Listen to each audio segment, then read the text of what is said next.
ಗೊತ್ತಾಯ್ತು ಕಣ್ರಿ, ನೀವು ನನಗೆ ಸಿಗಲ್ಲ ಅಂತ ಮುಂಗಾರು ಮಳೆ ಫಿಲಮಲ್ಲಿ ಪ್ರೀತಮ್ ನಂದಿನಿಗೆ ಹೇಳ್ತಾರೆ.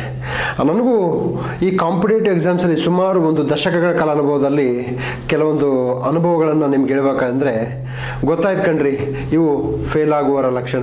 ಯಾವ ಕಣ್ರಿ ಅವೆಲ್ಲ ಅಂತಂದರೆ, ಫಸ್ಟ್ ಆ್ಯಂಡ್ ಫಾರ್ಮೋಸ್ಟ್ ಅವನು ಪ್ರಿಪ್ರೇಷನ್ನೇ ಮಾಡ್ತಾ ಇರಲ್ಲ, ಎಕ್ಸಾಮ್ಸ್ಗೆ ಸರಿಯಾಗಿ ಓದ್ತಾ ಇರಲ್ಲ, ಆಲ್ರೆಡಿ ವ್ಯವಸ್ಥೆಯ ಹುಳುಕುಗಳ ಬಗ್ಗೆ ಮಾತಾಡೋಕ್ಕೆ ಸ್ಟಾರ್ಟ್ ಮಾಡಿಬಿಡ್ತಾನೆ. ಏನಪ್ಪ ಯಾಕೆ ತಮ್ಮ ಪ್ರಿಪೇರ್ ಆಗ್ತಾ ಇಲ್ಲ ಒಂದು ಎಕ್ಸಾಮ್ಸ್ ಅಂತ ಹೇಳಿದ್ರೆ, ಎಲ್ಲ ಡೀಲ್ ಆಗ್ಬಿಟ್ಟವು ಕಣ್ರಿ, ಎಲ್ಲ ಡೀಲ್ ಆಗ್ಬಿಟ್ಟಿದ್ದಾವೆ ಅಂತಾರೆ. ಅರೇ ಬೈ, ನೀನು ಪ್ರಿಪೇರ್ ಆಗಿದೆಯಾ? ವ್ಯವಸ್ಥೆಯ ಹುಳುಕುಗಳನ್ನು ನೀನು ಟೀಕಿಸುವ ಮುಂಚೆ ನೀನು ಪ್ರಿಪೇರ್ ಆಗಿದೆಯಾ? So point number 1.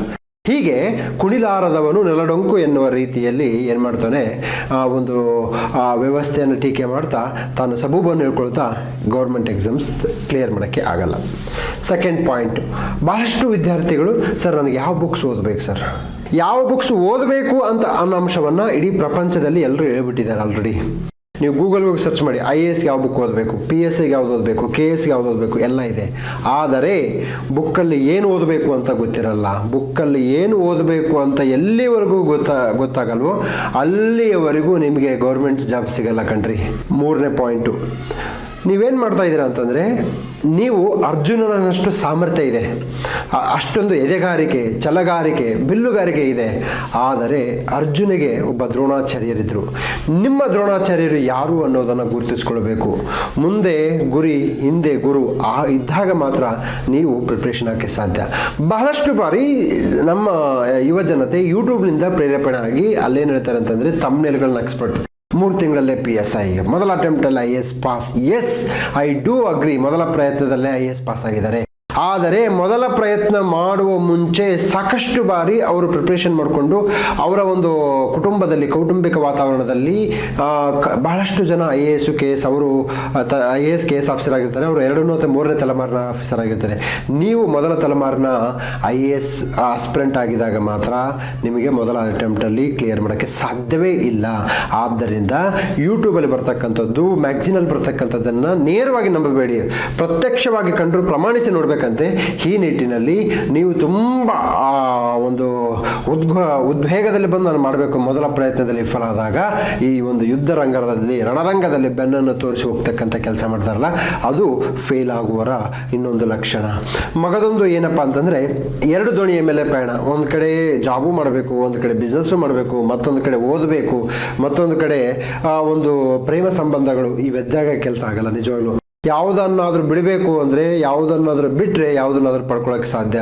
So no pain no gain. ನೀವು ತ್ಯಾಗ, ಶ್ರಮ, ಪ್ರಾಮಾಣಿಕತೆ ಇಲ್ಲದಾಗೆ ಎಕ್ಸಾಮ್ಸಿಗೆ ಪ್ರಿಪ್ರೇಷನ್ ಮಾಡೋಕ್ಕೆ ಆಗಲ್ಲ.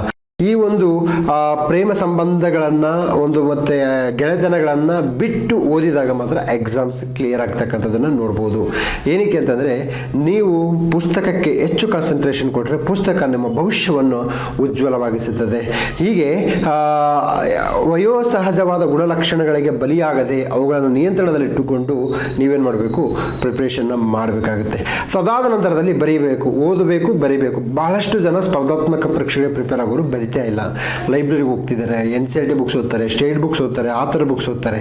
ನಾನು ಕೇಳ್ತಾ ಇದ್ದೀನಿ, ಇರಾನ್ ಇಸ್ರೇಲ್ ಸಂಘರ್ಷದ ಬಗ್ಗೆ ಹ್ಯಾವ್ ಯು ರೋಟ್ ಮ್ಯಾಪ್ ಅಂತ ಕೇಳಿದಾಗ ಇಲ್ಲ ಅಂತ ಹೇಳ್ತಾರೆ. ಯಾಕೆ ಓದಿಲ್ಲಪ್ಪ ಅಂದರೆ ಮ್ಯಾಗ್ಝಿನಲ್ಲಿ ಇದೆ ಅಂತ ಹೇಳ್ತಾರೆ. ಮ್ಯಾಗ್ಝಿನಲ್ಲಿ ಇದ್ದಾಗ ಅದು ಮ್ಯಾಗ್ಝಿನಲ್ಲೇ ಇರುತ್ತೆ, ನಿಮ್ಮ ತಲೆಯಲ್ಲಿರೋಲ್ಲ. ಮ್ಯಾಗ್ಝಿನ್ ಹೋಗಿ ಎಕ್ಸಾಮ್ಸ್ ಬರೆಯಲ್ಲ. ಸೊ ಇದು ಒಂದು ಸಮಸ್ಯೆ ಇದೆ. ತದನಂತರದಲ್ಲಿ ಕೋಚಿಂಗ್ ಬೇಕಾ ಬೇಡವಾ? ಕೋಚಿಂಗ್ ಬೇಕು ಅಂತ ನಾನು ಹೇಳ್ತೀನಿ. ಬಹಳಷ್ಟು ಯುವ ಸಮುದಾಯ, ಬಹಳಷ್ಟು ಯುವ ಜನತೆ ಗ್ರಾಮೀಣ ಭಾಗದಿಂದ ಬಂದವರು, ನೀವು ಯಾವುದೇ ಕಾರಣಕ್ಕೂ ನಿಮ್ಮ ಹೈಸ್ಕೂಲ್ ಶಿಕ್ಷಣ ಮತ್ತು PU ಶಿಕ್ಷಣ ತುಂಬ ವೀಕ್ ಆಗಿದ್ದಾಗ ದಯವಿಟ್ಟು ಕೋಚಿಂಗನ್ನು ಪಡ್ಕೋಬೇಕಾಗಿ ತಮ್ಮಲ್ಲಿ ಮನವಿ. ಇದಾದ್ರ ಜೊತೆಗೆ ಒಂದು ರೀತಿಯ ಮನೆಯಿಂದ ಆರ್ಥಿಕ ಸಹಾಯ ನಿಮಗೆ ಬೇಕೇ ಬೇಕು. ಈ ಆರ್ಥಿಕ ಸಹಾಯ ಇಲ್ಲದಾಗ ಮನಸ್ಸು ಸಂಕಷ್ಟಕ್ಕೆ, ಬುದ್ಧಿ ಚಂಚಲತೆಯನ್ನು ಪಡ್ಕೊಳ್ಳುತ್ತೆ.